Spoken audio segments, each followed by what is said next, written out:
सो थोरो ॿुधायो त असांजे अवाम जे लाइ गवर्नमेंट में अहिड़ा कहिड़ा कहिड़ा प्लान्स आहिनि जेके उनजी स्टूडेंट लाइफ ऐं जेके यूनिवर्सिटी गोइंग स्टूडेंट्स आहिनि उहे उन मां फ़ाइदो खणी हासिलु करे सघजनि था।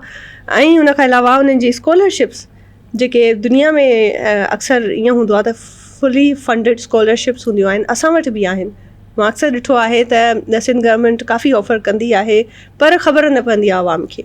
सो उन हवाले सां थोरो ॿुधायो ऐं इहो बि ॿुधायो त छो हर कंहिंखे या ख़बर न पवंदी आहे त कॾहिं स्कॉलरशिप्स आयूं, कॾहिं केतिरियूं आयूं ऐं केतिरनि माण्हुनि खे मिलियूं त हर कोई उन मां फ़ाइदो हासिलु करे सघे।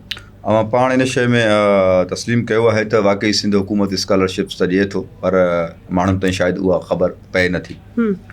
असांजा जेके यूनिवर्सिटी में स्टूडेंट्स पढ़ंदा आहिनि उन्हनि जे लाइ एंडोमेंट फंड जी जेको आहे सो हूंदो आहे स्कॉलरशिप, जंहिंजे बदौलत हू पंहिंजे जेको आहे सो उन्हनि जी जेका फ़ीस हूंदो आहे उहा फ़ीस स्कॉलरशिप जे थ्रू पे थी वेंदी आहे।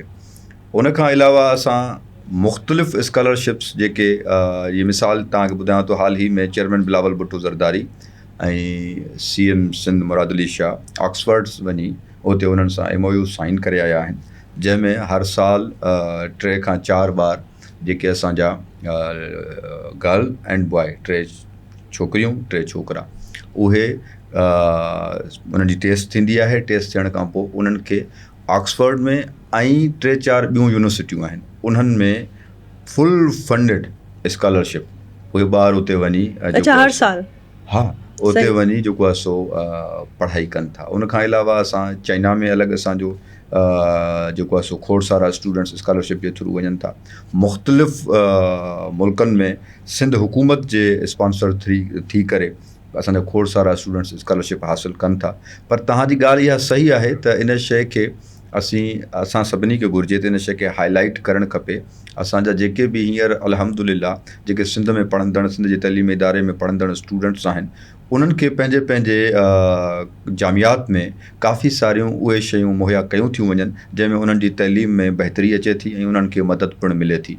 चेयरमैन बिलावल भुट्टो ज़रदारी ऐं CM सिंध मुराद अली शाह उन्हनि जो इहो मक़सदु आहे, उन्हनि जी कोशिशि आहे त जेके बि नौजवान आहिनि, जेके पढ़ियल लिखियल नौजवान इंट्रस्ट रखनि था, जंहिंमें क़ाबिलियत आहे, जेके अॻिते वधण जी जुस्तजू में कोशिशि कनि पिया, उन्हनि खे मौक़े मिलणु खपनि। हाणे असांजा यूथ जे हवाले खां तमामु घणा प्रोग्राम्स थियनि पिया था, स्टेविटा जे थ्रू थियनि पिया था, टेक्निकल वोकेशनल ऐं बेनज़ीर इनकम सॉरी न एंटरप्रेन्योरशिप जे थ्रू प्रोग्राम मिलनि था। लेडीज़ जे लाइ अलॻि जेके असांजा गर्ल्स आहिनि उन्हनि जे लाइ अलॻि टेक्निकल थ्रू प्रोग्राम्स आहिनि। मिसाल जे तौर पे असांजो जेको आहे सो